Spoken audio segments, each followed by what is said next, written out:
It just takes a minute. Hold on, I have to make sure that it looks like it's in the right spot. No. Ta-da. All right, I'm gonna go in the wrong direction.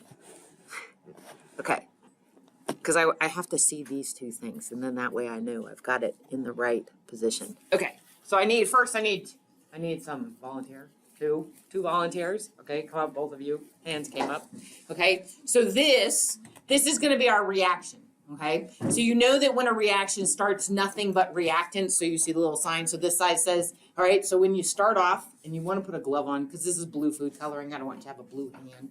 So just put the glove on your dominant hand, the hand you're going to do the pouring with, because you'll only need one. So usually it's your writing hand. Like I'm much more comfortable doing everything with my left. Okay.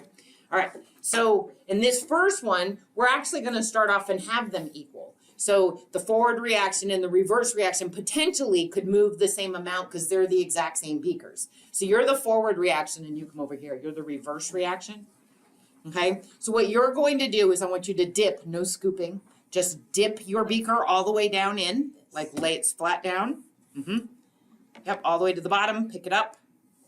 Okay, so you've got about like 100 milliliters, you're putting that in the product. That's the forward reaction.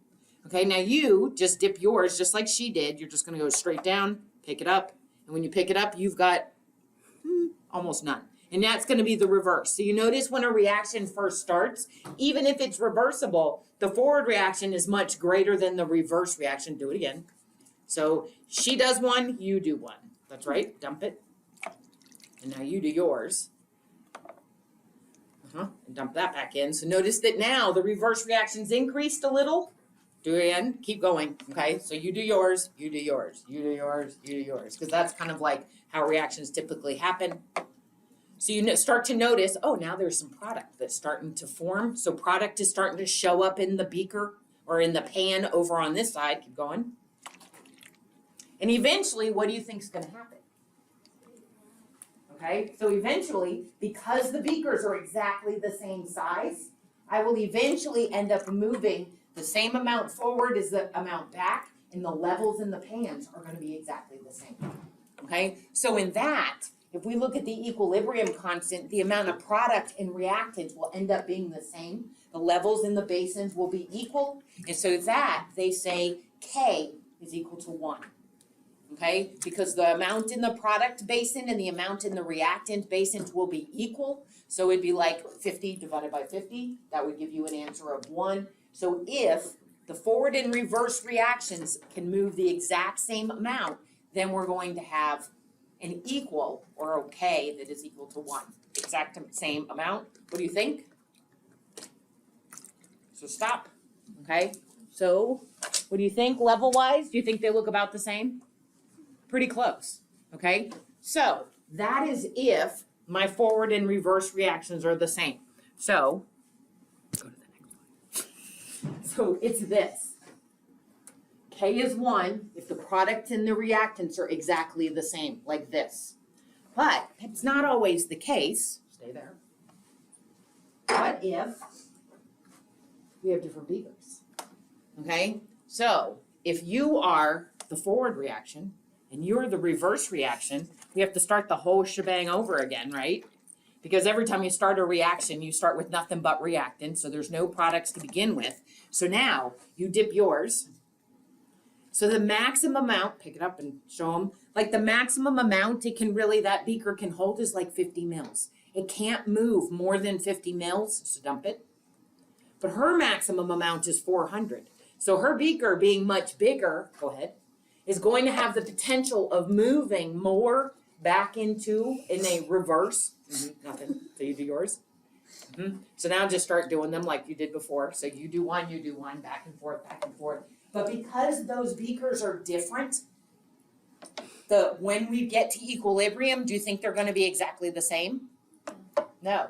You're going to get to a point where the 400 moves 50, the 50 moves 50. So the amount is going to be dependent on that smaller beaker, but that means that I'm going to be able to move more back. The level on the reactant side will end up being greater than what I end up with on the product side. So it's more likely to form the reactants and less likely to form the product. Correct. okay? And a lot of times, this is actually because if you see that K is, and in this one, K is a whole lot less than 1, so we're gonna end up with more reactants, it's really because the reactants are a little more stable than the products. And so that means that they predominate, like you have more of them. So remember when we did weak acids and bases? And so I told you with weak acids and bases, they don't split into ions very much. This is kind of an example of how weak acids and bases work. So I end up with more combined, not in an ion form, compared to those that do form the ion. So what do you see now? So as they're going along, do you see the levels look like they're getting equal? No. So you notice that the product side still looks less, even though they've been doing it about the same amount of time as they were doing with the 2 beakers of the same size. And it's really because the reactant, Tyler's beaker, is so small. That's the limitation. She can't move but 50 mils in any direction, whereas the 400 mil can move it back easily. And you're going to reach this point where you're going to end up with 50 going forward, 50 going back, but they're not exactly the same. That's what happens when K is not equal to 1.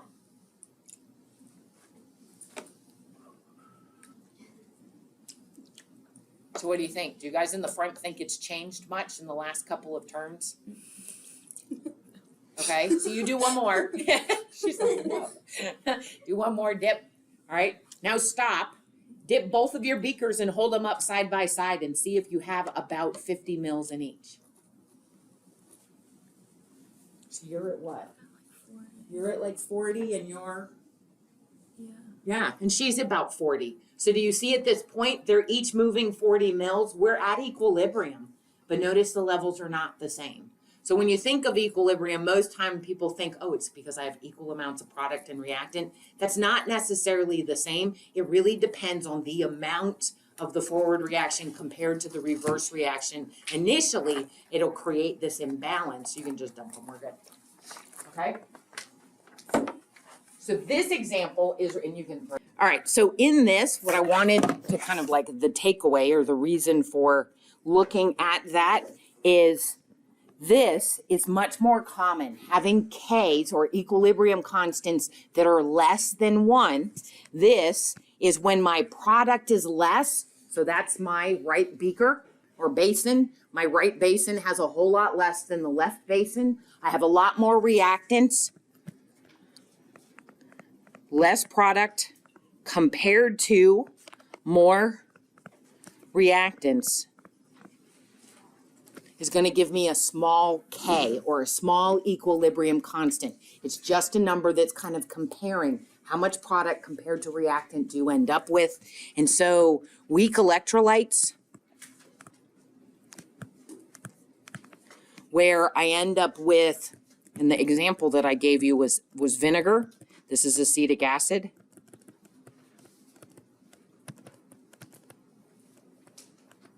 When you put acetic acid in water, when you hydrate it,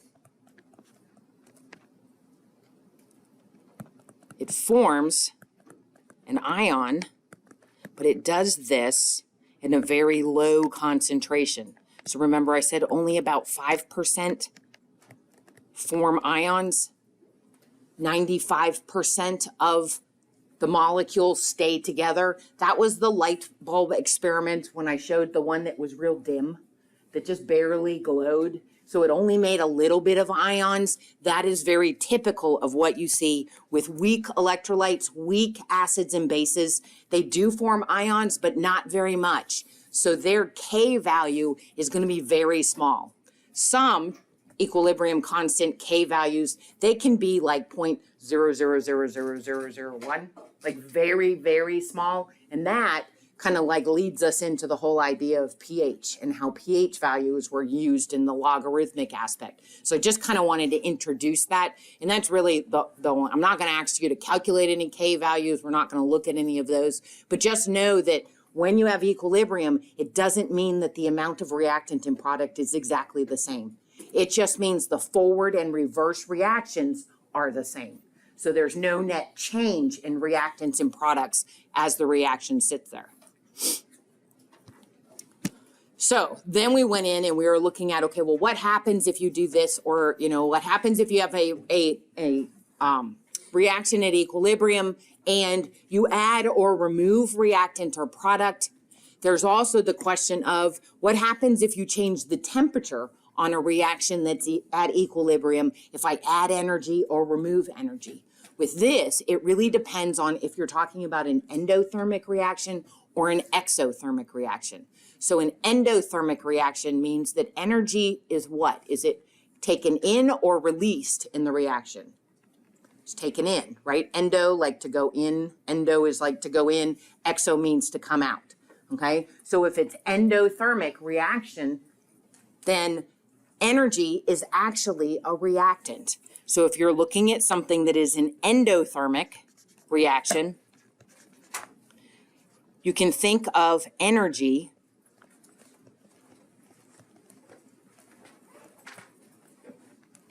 as being a reactant. I have to add energy for that reaction to occur. So just think of energy as being a reactant and treat it that way, just like any other reactant or product. With the one above where they show the nitrogen plus hydrogen making NH3, see that heat is a product. That is an exothermic reaction because heat or energy is released in that reaction.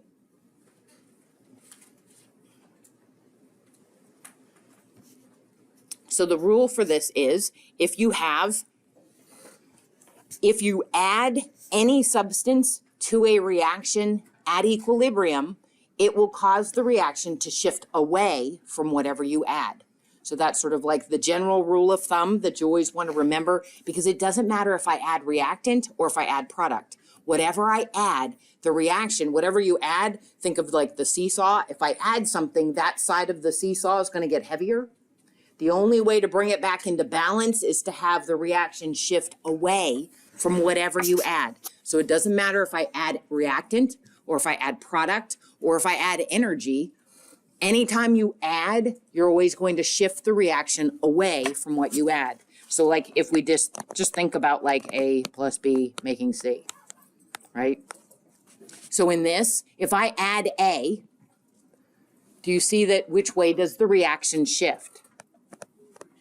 If I add A, then that means that it's going to make the reactant side heavier. The only way to bring it into balance is to shift the reaction to the right to help bring that back into balance. So if I add reactant, the reaction will always shift to the right, or sometimes they say it shifts in the forward direction. So that would be the forward reaction.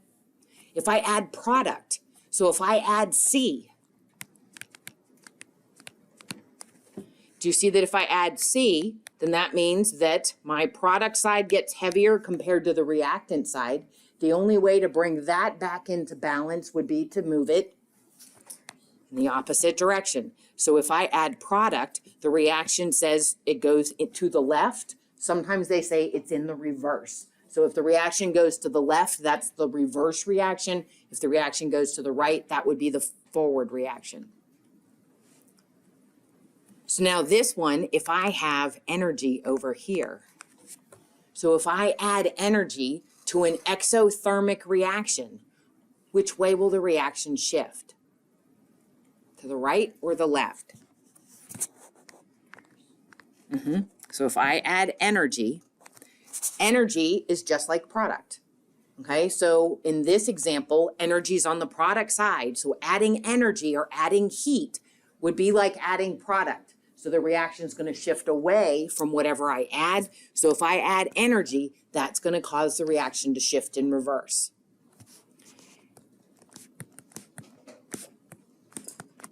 If I have energy over on the reactant side, that's an endothermic reaction. Now just think of energy as a reactant instead of a product. So if I add energy to this reaction, which way would it shift? It always shifts away from what I add. So if I add it to the reactant side, then the forward reaction or to the right would actually occur. So if I add energy here, the forward reaction, it shifts away from the side that has the energy. So if I add reactant, forward reaction occurs. If I add product, reverse reaction occurs. Now, if I remove something, the rule, if you remove, think of the seesaw. So the kid jumps off of the side of the seesaw, and so this side now becomes light. Okay, so if you remove something that's at equilibrium, that's going to upset that balance. To restore the balance, I always shift towards whatever I take out. So whatever is removed, the reaction is going to shift towards it. So for this lower one down here, what if I remove A?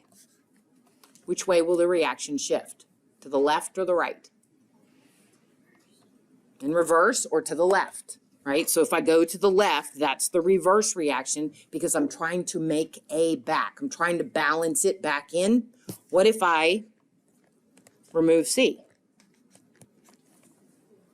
So if I take out product, that side gets lighter. So the only way to bring it back into balance is I have to shift the reaction to the right. I always move towards whatever you remove, okay? So whatever substance is removed in a reaction, I'm going to shift towards whatever's removed. Now, what if I remove energy from this? So what if I take and chill this reaction? I take energy out, so the reaction would shift to the left. So it would shift in reverse or shift to the left to try and replace the energy that I've removed. So those are sort of like the rules that I have right here. If you have a reaction that's at equilibrium, the reaction will always shift away from anything you add. Doesn't matter if I add reactant or product. So really what you have to do is you have to look at the substance and find it in the reaction. If I've added it, figure out is it a reactant or a product. If I've added it, the reaction is going to shift away from whatever side it's at. If I've removed something, look at the reaction, find where it is in the reaction. The reaction's always going to shift towards whatever you remove. So looking at this top one, so HCN plus NO2 minus is at equilibrium with CN minus and HNO2. And it's endothermic, so energy is over on the reactant side. So in my question, if this reaction is at equilibrium, which way will the reaction shift if I add NO2 minus? Which way is it going to go? To forward or reverse? And you can think right or left. Forward is right, reverse is left. It's going to go to the right. Because here's NO2. NO2 is a reactant, so the reaction shifts away from whatever you add. So what if I add HNO2? Find it in the reaction. The reaction's going to shift away from HNO2, so which direction will it go? It's going to go in reverse. It's going to go to the left. What if I add energy? This is the third add. What if I add energy? Which way will the reaction shift if I take this reaction and add energy to it?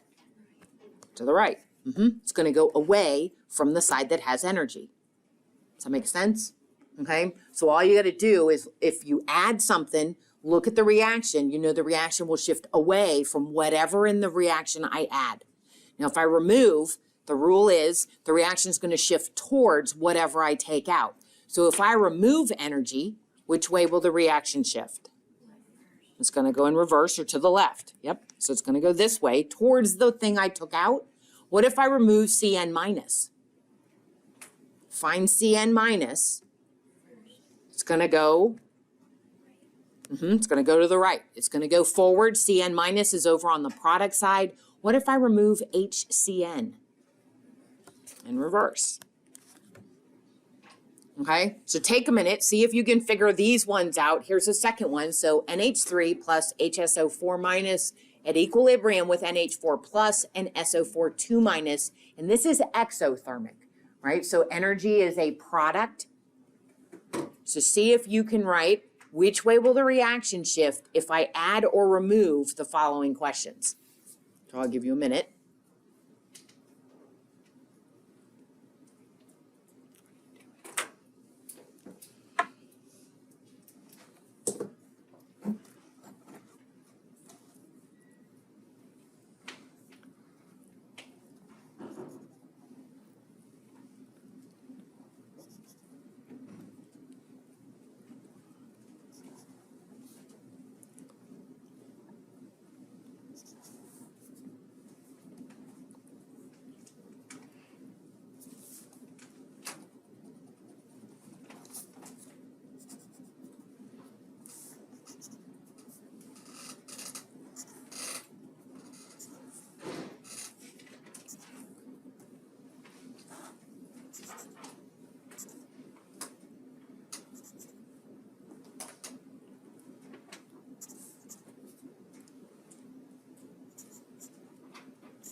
Okay, so what would happen if I add HSO4 minus?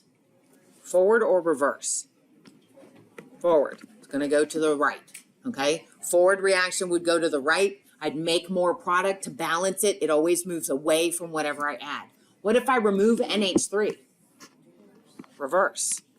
So if I remove NH3, that's a reactant. So the reaction is going to shift towards the reactant side.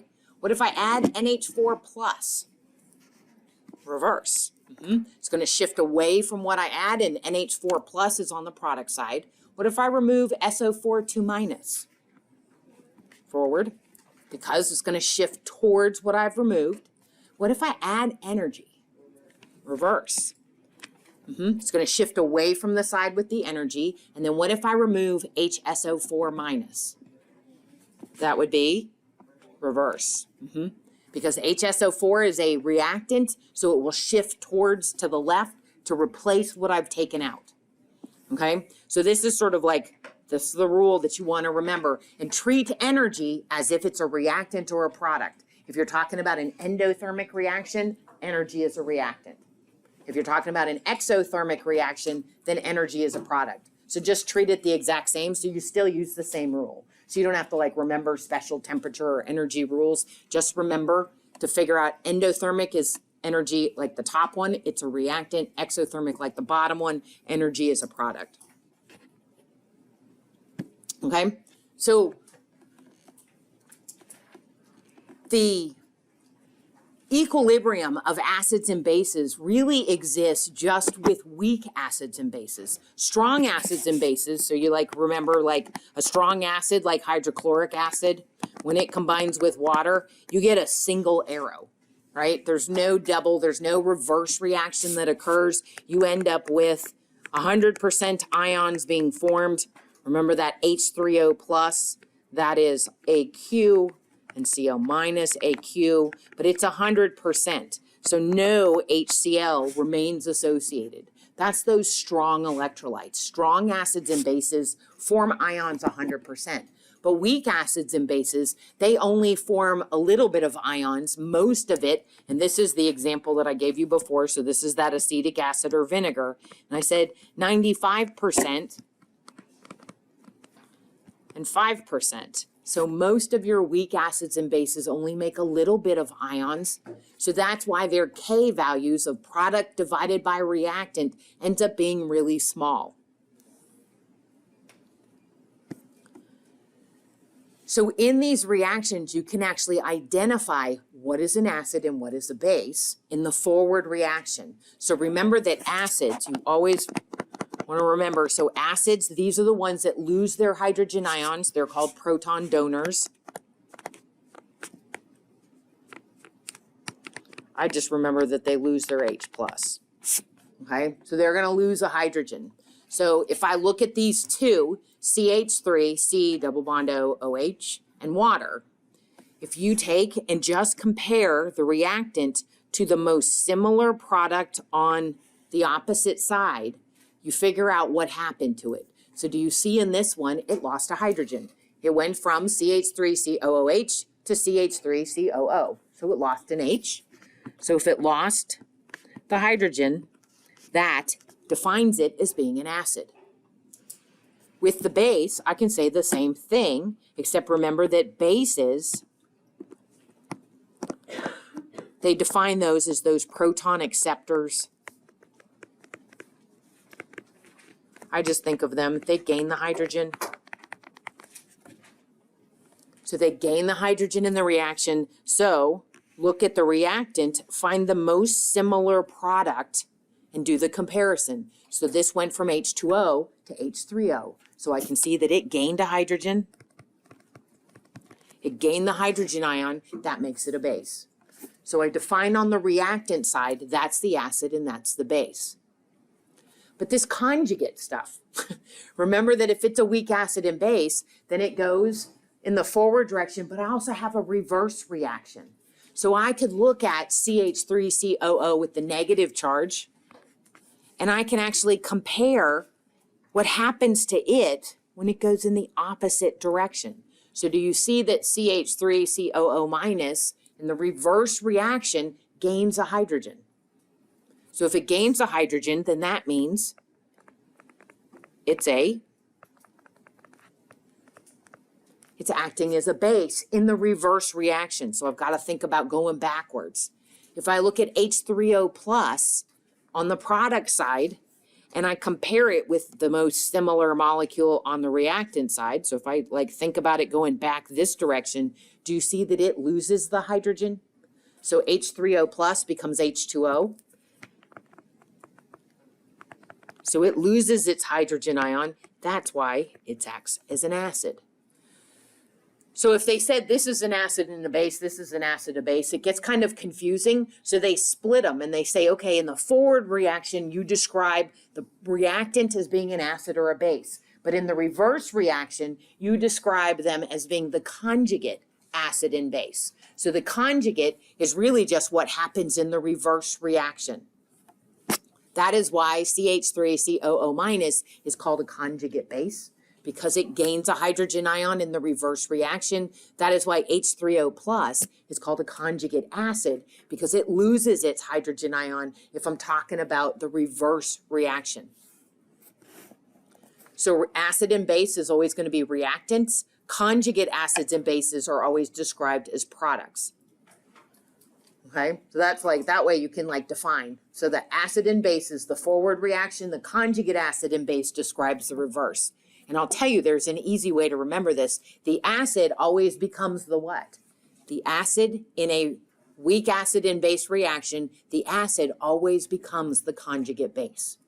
The base always becomes the conjugate acid. So that's how they pair off. So if you have a weak acid, its conjugate base is the one that lost the hydrogen ion. If you have a weak base, the conjugate acid is the one that gained it. So let's look at a couple of them here. So what you do in each one, look at the reactant, find the most similar reactant on the most similar product based on the structure. So HCN, which thing looks the most like HCN on the opposite side? CN minus. Does everybody agree? So HCN and CN minus, they look the most similar. They only differ by hydrogen, right? So what would you say happened to HCN? It lost, right? So it loses its hydrogen ion. So if it loses a hydrogen ion, it's a what? That's an acid. So then I know CN minus is the conjugate base. And you can put just CONJ for conjugate instead of trying to write that all out. But that's what it's telling you. The acid always forms the conjugate base in a weak acid-base reaction. So then find the other one. So NO2 minus. Do you see that HNO2 is the most similar? So what happens to NO2 minus? It gains a hydrogen. So that means it's a base. Acids lose, bases gain. But that means then HNO2 must be the conjugate acid. Because in the reverse reaction, HNO2 will lose its hydrogen ion and reform NO2 minus. So what about the bottom one? NH3, what is the thing that looks most like NH3? NH4 plus, right? Those are both have nitrogens. They just differ by a hydrogen. So what happened to NH3? It gained a hydrogen. So that means it's a base. So then NH4 plus is the conjugate acid. Okay, because it's going to lose its hydrogen if I'm going in the reverse reaction. So then the second one, HSO4 minus, most similar to SO42 minus. What happened to it? It loses a hydrogen ion, which means that it's a acid. Acids always lose their hydrogen, but that means the pair on the opposite side must be the conjugate base.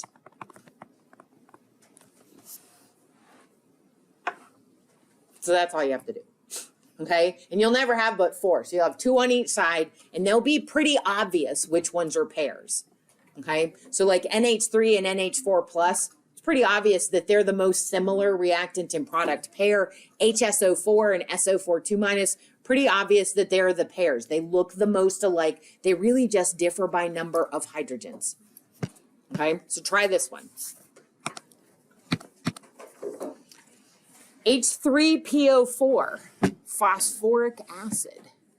What's the most similar? So do you see that this looks the most like that? Okay, so what happened to it? So it's a, so it lost its hydrogen ion. It went from H3 to H2, so it lost a hydrogen. That means it is a acid. Acids lose, but then that means its pair is the conjugate base, because in the reverse reaction, it'll gain the hydrogen back. Then this, it gained. So it gains a hydrogen. If you gain a hydrogen, that is a base. Acids lose, bases gain. But then that means its pair on the product side is the conjugate. This is the conjugate acid. So just remember, when you think the two pairs, the acid forms the conjugate base, the base forms the conjugate acid. So you can identify in a weak acid and base reaction. Now that's different from this. One thing that you note in this one, see the arrow doesn't go both directions. Okay, the arrow goes one direction, that's a strong acid and base. Calcium hydroxide is a strong base. Nitric acid, HNO3, is a strong acid. So if you see an arrow going in one direction, this is not going to form a conjugate pair. This is what kind of reaction? A strong acid and a strong base is what kind of reaction? Say it again. It's a neutralization reaction. Good. Yeah, so this is a neutralization reaction.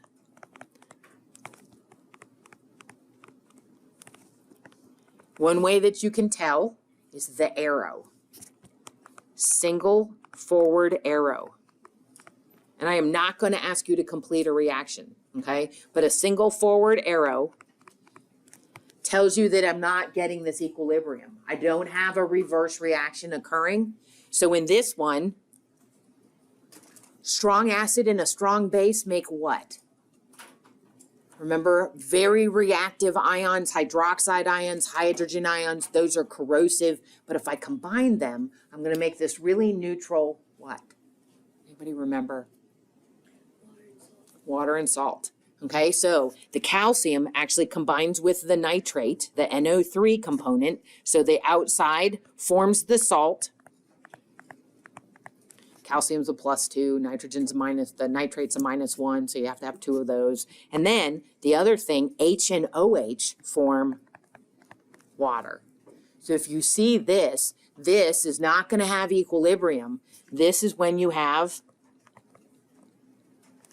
a strong base and a strong acid, or a strong acid and a strong base. They will react and form the nice neutral salt and water.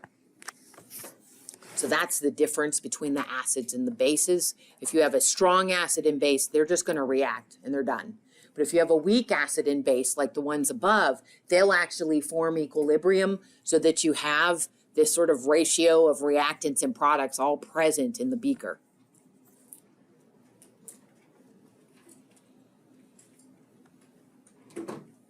Good. I just didn't want to go past. There's more.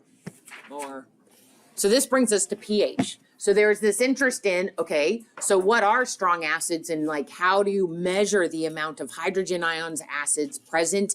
What about strong bases? What about these weak acids and bases? Like how do you determine the amount of acid and base that's present when it sort of dissociates but doesn't make a lot of them? How do you figure out that amount? So that led to the development and theory of what they call pH. So pH, you know, because you probably are at least familiar with, pH is a number from 0 to 14, okay? It's a scale. And the pH scale is really based on the fact that with experimentation, they realized that water actually does form ions. but the amount of ions it forms is extremely small. Its K, the dissociation constant of water, is 1 times 10 to the minus 14th. That's a 0.13 zeros and a 1. So it's extremely small. That is why pure water didn't conduct an electric current. So when I put the distilled water up, it didn't light the light bulb, because it does make ions, but they're very, very small. So they said, well, how we measure things that are super, super small if we're trying to measure hydrogen ion content? So it came up, well, what about using the log? So logarithmic scale is all based on powers of 10. So if you have something that is 10 to the 0, then that is going to have, if you take the log of it, it's 1. Or sorry, that one's 0. But if I have just 10 to the 1, which would be 10, then the log value is 1. So that exponent number is really just becomes a whole number value. So if I have 10 to the 7th, my log is 7. Okay, so the exponent, it just takes it out of exponent value and puts it in a whole number value that's a little more countable. Well, the problem comes in is they were like, well, but these K values, these dissociation constant numbers, they're really, really small. They're negative exponents. So we can't just use the log. We are going to have to take the negative value out. And that is why pH is equal to minus the log of whatever your hydrogen ion concentration is. So the amount of acid, they just take the log of it because it takes this small exponent number and puts it on a whole number scale. So they found if you have an acidic solution, then that means you have a lot more hydrogen ions than you do hydroxide ions. Okay, so remember H3O, this is the same thing as saying H+. This is the same thing as referring to protons. Remember, all of those things mean the exact same thing. But if I have more hydrogen ions or more hydronium ions, H3O+, that concentration is going to indicate high acid concentration. The bigger the number, the higher the acid concentration. If I have a base, then my acid amounts, the H3O or hydrogen ions, are really low, and instead I have a lot more of those hydroxide ions. So the OH minus, the hydroxide ions are high, giving me a low acid content comparatively, and that's going to give me a pH value that's going to end up with really, really, really small numbers of hydrogen ions. Water, on the other hand, is equal, because they found that water dissociates at a very small amount, but it makes hydrogen ions and hydroxide ions in equal concentrations. So where they're equal in the reaction, that creates this neutral compound that's not an acid nor a base. So this concentration of hydrogen ions in water is 1 times 10 to the minus 7th.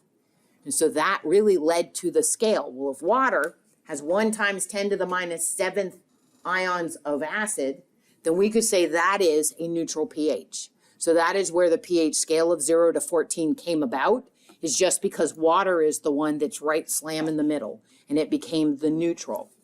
So where do some of these fall? Thinking about pH, we have this scale, and honestly, the scale should end at 0. There are things that are lower in pH than 0. You can have a -1, a -1.5, but those are things that are all man-made. So in nature, everything can fall in this scale of 0 to 14. Anything that is above 7, so anything that is 7.01 all the way to 14, that is considered a base. Or they describe it as being basic. So a basic solution, that's kind of an adjective, or they could just say it is a base, either one saying the same thing. Anything that is exactly 7.00, then this is a neutral solution. That looks like a 2, but it's a 7. Anything that is from 6.99 all the way down to 0, this is an acid. As the hydrogen ion concentration gets greater, the number, the logarithmic number gets smaller, and so that's why those pH values go down. So looking at some things that are found just like naturally, so distilled water, like what we use in lab, pure water with nothing else in it is the one that's really the best example of a neutral pH at 7. Things that are on the extreme end of the scale have a lot of hydrogen ions or a lot of hydroxide ions. So these that are in this area, they describe the ones that run really from 10, 11, 12, 13, 14. They call these strongly basic. That means lots of hydroxide ions, okay? Lots of hydroxide ions. So if you look at some of the stuff that's in there, so like ammonia, Drano would also be up in here. So Drano actually dissolves hair and grease, and that helps to break up the clog in the drain. That Easy Off oven cleaner, super strong. The Nair, have you ever used Nair? Okay, if you've ever used Nair. So Nair is called a depilatory. Literally what Nair does is it dissolves the hair. So it actually causes the arranged, like kind of shingle arrangement of the hair to just sort of like fall apart. And that's why when you rinse, it like washes the hair off. Anybody have sensitive skin and tried to use Nair? Anybody get like, your legs are like beet red. You're like, ah, what happened? Well, that's because what do bases do? They like to dissolve into the skin layers. So look at where it is. It's way at a pH of 12. Lots of hydroxide ions, lots of corrosive reactivity. And so if you have sensitive skin, that'll like tear your skin up. So then you're like all itchy and red. Oh my gosh, like washing and washing, trying to get it off. Yes.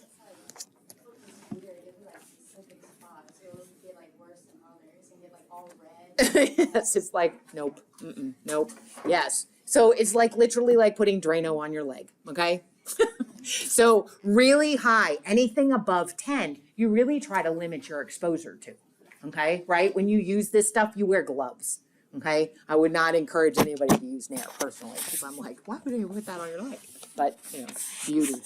All right, anything really that goes down below a pH of about 2.5 down to 0, this is when you have a lot of hydrogen ions. So this is strongly acidic. So there, like vinegar, lemon juice, stomach acid is down here. Down about a pH of 1.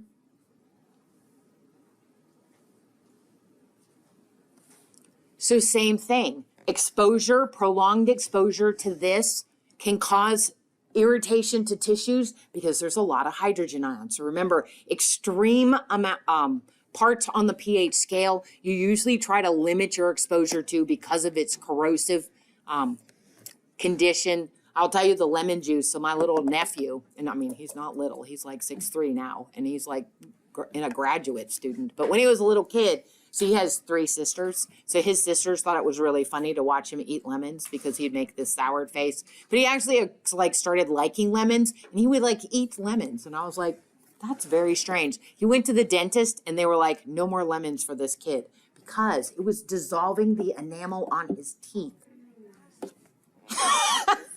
And so, I mean, he had his baby teeth that they were like, his baby teeth are getting smaller and smaller and smaller. And so it was like, no more lemons for you, kid.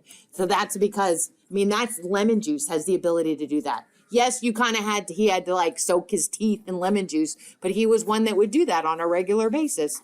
And so that was an interesting thing. I was sort of like, yeah. Didn't affect him too much. He's a graduate student.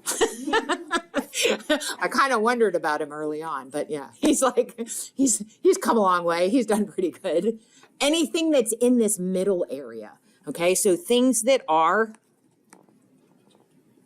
below 10, but above 7, these things they called mild bases.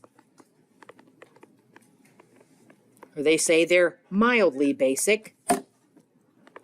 It doesn't mean that they're a weak base, but they're mildly basic because they make some hydroxide ions, but not a lot. They're closer to water. So notice things like the ocean. So the ocean's about a pH of 8.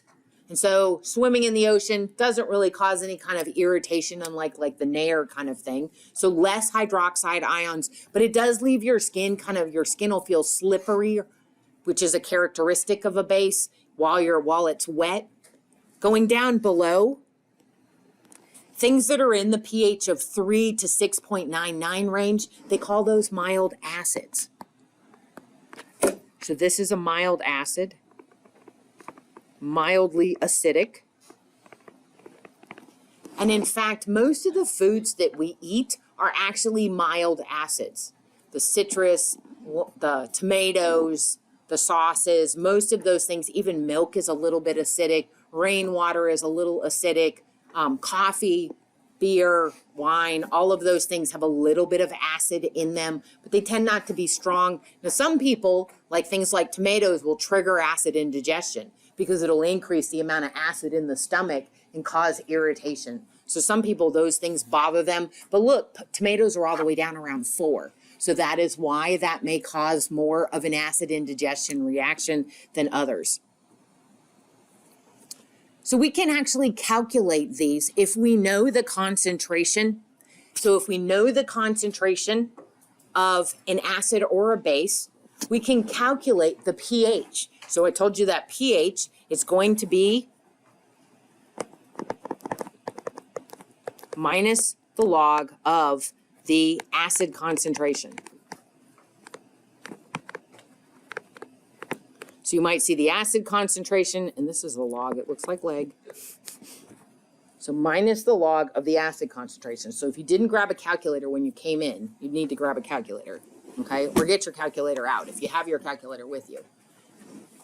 So I'll teach you how to do both of the calculators. You solve this differently with the graphing calculator versus a old school. That's what I call mine. Mine are like the old school calculators, the $10 cheap calculators. So whichever one that you have. In solving this, if you have the old school calculator, you can't do a function until you put the number in. So the old calculators, you literally do it backwards. So in my calculators, I'm just going to call them the old school ones.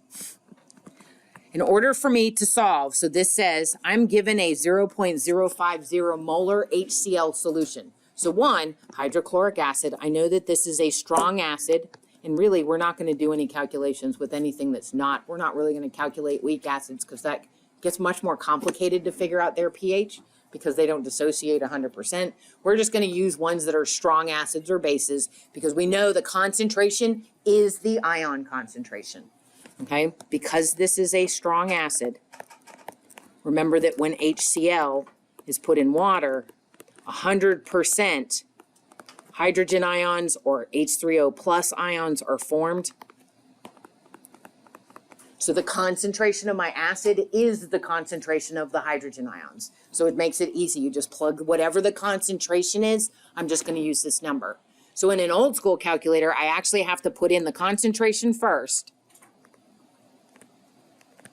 So I would type in 0.05. You can put the 0, but that won't change anything. So I have to put in 0.05. Then I have to hit the log button.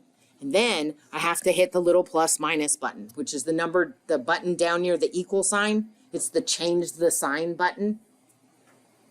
So if you do it this way, you should get 1.3. And I'm not 100% sure what the actual number is, if it's exactly 1.3 or 0.05 log, make it negative. Yeah, so I actually got a 1.3010 1.3010299996. That's the pH that I got. If you have a graphing calculator, you just put it in straight. So graphing calculators, you don't have to put the number in first. You actually put it in exactly the way the formula is written. So if you have a graphing calculator, you will put the little plus minus button, which is the change the sign button, not the minus button, the change the sign button, which is down next to the equal sign. I always write it as this. It's just the change the sign button. You hit the plus minus button, then log, and then put in 0.50, 050 if you want. The 0 doesn't matter. Okay? And then hit equals, and it should give you that same number. So if you have your calculator, did everybody get that? Okay? Now the reason you come out with 1.3 is you do still look at significant figures. So do you see that the 5 and the 0, I have two significant figures in that number, the 5 and the 0 after it. That is why it gets rounded to 1.3. So I would keep that 1.3, the next number is a 0, and that's why all of that rounds down. So in yours, you hit the clear, you hit the minus button down at the bottom, that's that, that, then log, you see your log, and then 0.05. And equals. Yep, just go straight through. If you have a graphing calculator, you put it in exactly the way the formula is written. So I don't know what yours, so it's the minus, then log, then whatever that concentration is. But if you have the old school calculator, you gotta put this number in first, then hit log, and then make it positive.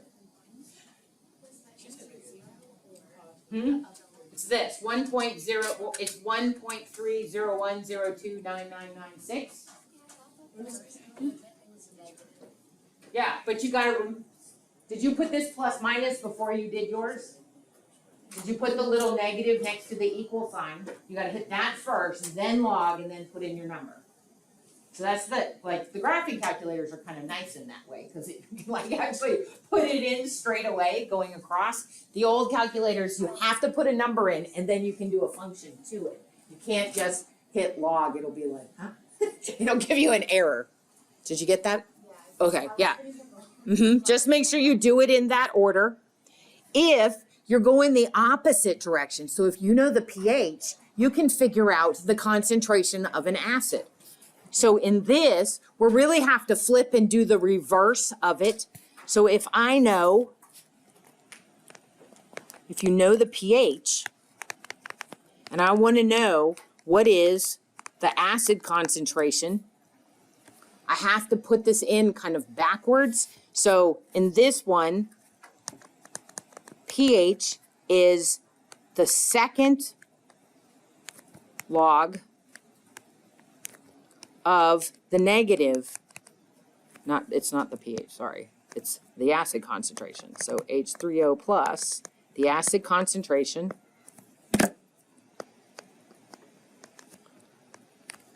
it's the second log, what they call the inverse pH, or the inverse log. So it's the second log of the negative pH. So let's just say that we have a pH of 7.85.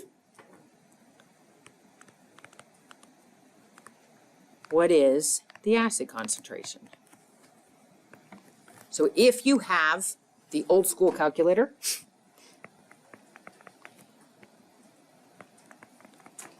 what you've got to do first is you have to put in the pH, then make it negative, and then hit your second button, and then log. Okay, that's kind of like the order that you're going to do it in. So I have to put 7.85, I have to make that a negative number, so the little plus minus button. Then I hit the second button and then the log button. If you have a graphing calculator, you can just go straight through. So with the graphing calculator, you'll just hit your second button, your log button, then your plus minus button, and then your pH. So you just kind of do it exactly the way the formula is written. So for me, I've got to go with 7.85. I have to change it to a negative 7.85, then hit the second log. So in this, did everybody get like 0.00000014? Okay? No? Okay, so put 7.85, make it negative, then hit the second log. Okay? If you want this in scientific notation, do you remember how to do that? Scientific notation, if you have a graphing calculator, you have to go to mode and change to scientific notation. With this, do you see numbers 4, 5, and 6? The green above says flow, psi, and ENG. ENG is engineering. Learned that last week. Didn't know. I thought it was English. So I was like, I don't know. All right. So the number that I end up with is I get, when I put it, if I hit second in psi, that'll put it in scientific notation. So I end up with 1.412537545 times 10 to the minus 8. So see if you can get that. See if you can get your to scientific notation level. If you have the old calculator, once you get your answer, just hit second and the number 5, and that'll put it in scientific notation. And if you want to go back to English, like, or normal, not scientific notation, then you hit second to number 4. Okay? Not English. I don't know what flow means, though. It's like the standard non-scientific notation form. Okay? See if you can do that. This is a 1 point, sorry. My stinky pen. Did everybody get that? Anybody not get that?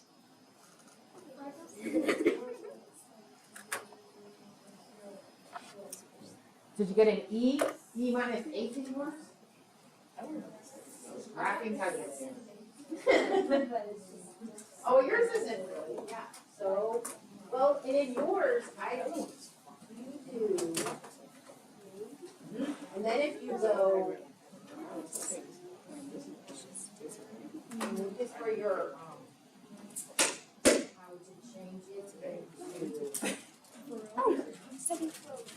right there. You hit this and that. Second. Go to the side.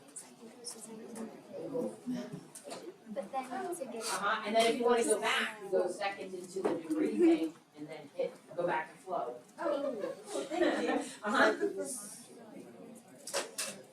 Yeah, to go to side, and then hit enter. Yep. And then back.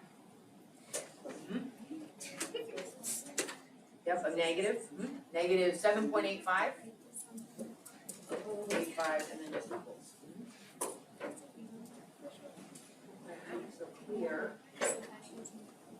Oh, inverse log. So you have to go second log, and then a negative 7.85. That's what it is.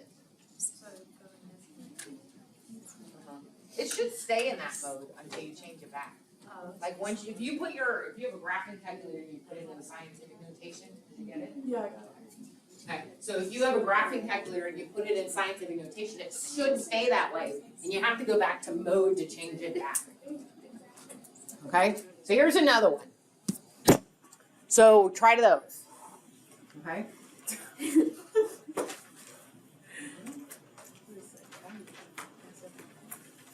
No, so you have to do with, so that's the right one, right? That was that first one. Mm-hmm. So now what you have to do is you have to hit your second, let's see, is shift. Yours is shift. So you have shift log negative 7.85. I was doing it right though. So, yeah, and see, it came 1.41, just like we did, 1.4123, all those, and it's times 10 to the minus 8. Okay? So your second button is a shift button. It's just different calculators have different ways of trying to change from one to the other.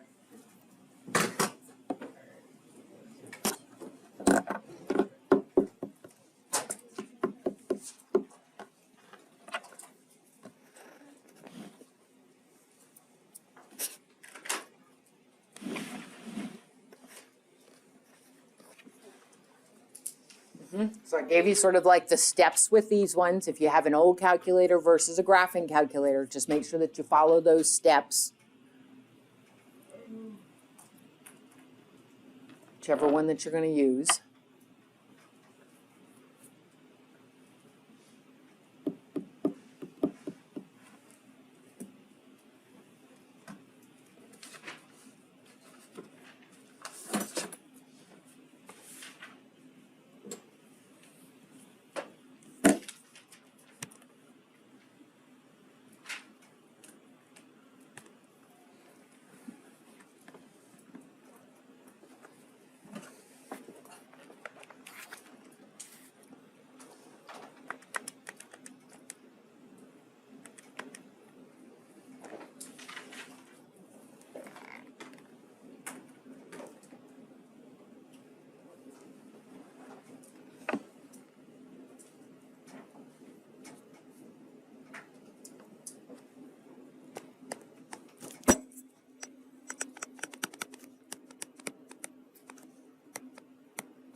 So now there's kind of two challenges in this one.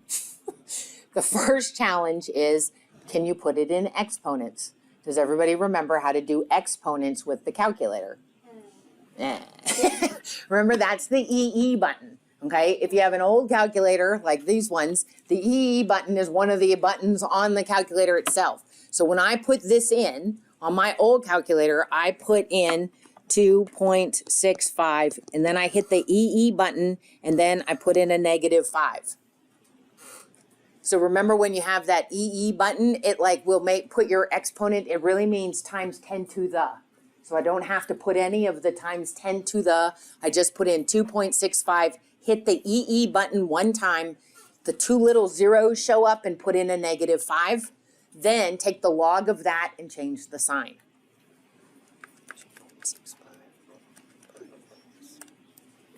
So I got 4.576754,126.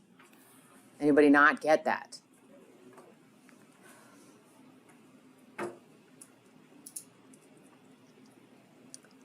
If you have a graphing calculator, you put minus, like the negative, like plus minus sign, then log, and then put in 2.65 times 10 to the -5th. Yes? Did you get it? Yes. Okay. But remember, that's the EE. So that's like, one is, can you put an exponent into the calculator? And then two, can you just put the steps in correctly? So like, that's the practicing part. Okay? 2.65, how many significant figures? 3. So I know that I'm going to keep the 4.57. Next number's a 6. So what will this become? 4.58. So would you say that this is a strongly acidic, mildly acidic, neutral, mildly basic, or strongly basic? This is a mild acid. Because it's kind of above 3. Anything above 3 up to 7, that's the acid. So also, as you do these, try to think and like do a comparison of where it should belong on that pH chart. All right, now this one. So if I'm starting with something that's 1.68, what is this on the pH scale? This would be a strong acid. This is strongly acidic, lots of hydrogen ions, right? Anything under 3, strongly acidic. So in this one, if I want to figure out the hydrogen ion concentration, the concentration of the acid, I have to put in, on mine, I put in the pH and I make it negative. So I put in 1.68 and then I make it a -1.68. And then I hit my second button and log. Second is inverse. So this is the same thing. The inverse is the second. For you, it was the shift, okay? I was like, which one of you was I looking? Because there's so many different calculators and so many different ways of changing that can be quite a pain in the neck, okay? So I got 2.089296131 times 10 to the -2nd. And now, if we're talking about hydrogen concentration, it's always molar. That capital M, moles per liter, that's the concentration. We're not going to do anything with that, but that's always the unit value with concentration if you're talking about acids and bases and pH. It's all based on that scale. Okay? So, how many significant figures do I need to keep? 3, because 1.68, 3 significant figures. So I've got that 2.08. The next is a 9, so that will make it a 2.09. Keep the exponents times 10 to the -2, right? So the part that I change is the part in front in the scientific notation. You still keep those exponents. Your calculator might have said that it was this. Do you see that that's the same thing? Okay, just go back from flow to psi, right? Second button psi, second button flow, or change your mode if you're in the graphing calculator. So that's a 9. Okay? All right, let's try another one. What is the pH of a sample of sodium hydroxide with a hydrogen ion concentration of 1.45 times 10 to the -12 molar? That should be an M.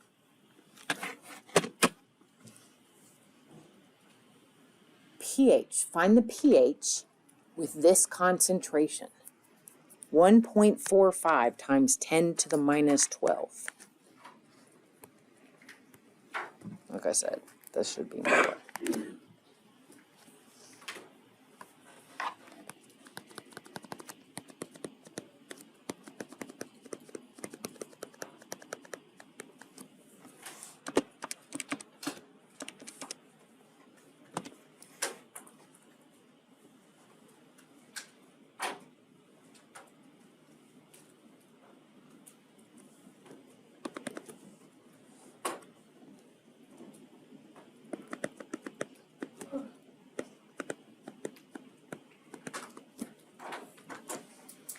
So I got 11.838632. Anybody not get that?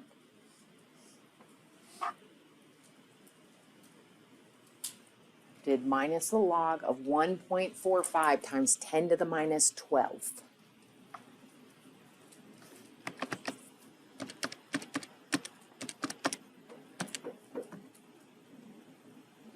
Yeah.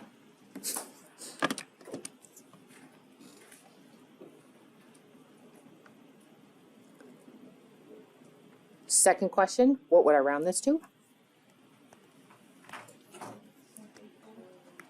So 1.45 has how many? So that means that I keep the 11.8. Next is the 3, so that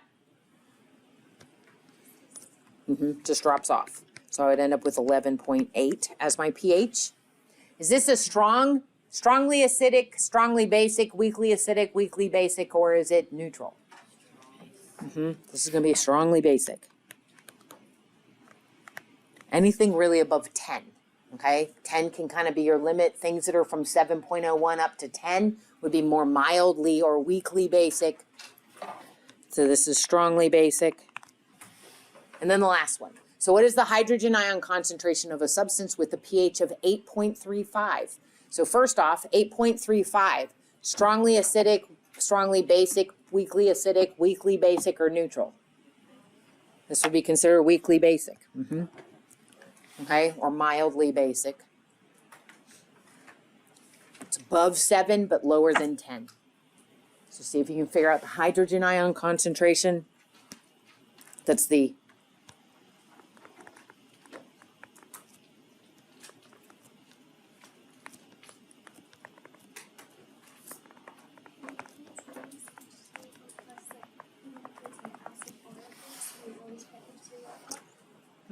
yes, because all the pH is only going to let you calculate hydrogen ion concentration.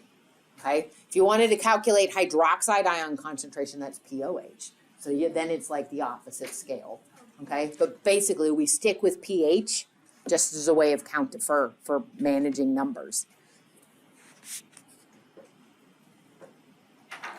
So I'm going to do the inverse log of the negative pH. So my pH is 8.35.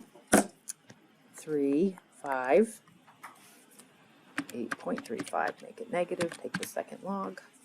And I get a 0.000000004 something. So I got to put it in scientific notation to see all of my digits.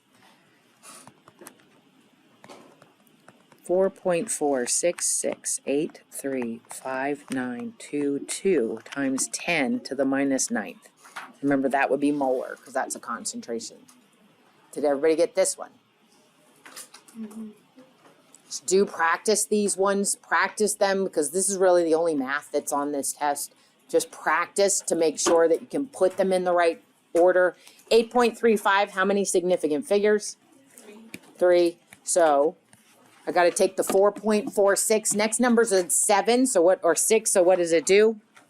It's going to round up. So I get 4.47 times 10 to the minus 9th molar. So do make sure you don't drop the exponent. Keep that exponent part to it. The only part that you're going to round is the numbers that are out in front of that exponent value. Okay, last thing we've got to talk about in chapter 9, we'll talk about next time, and it's buffers. So from this, then we go on to chapter 10. So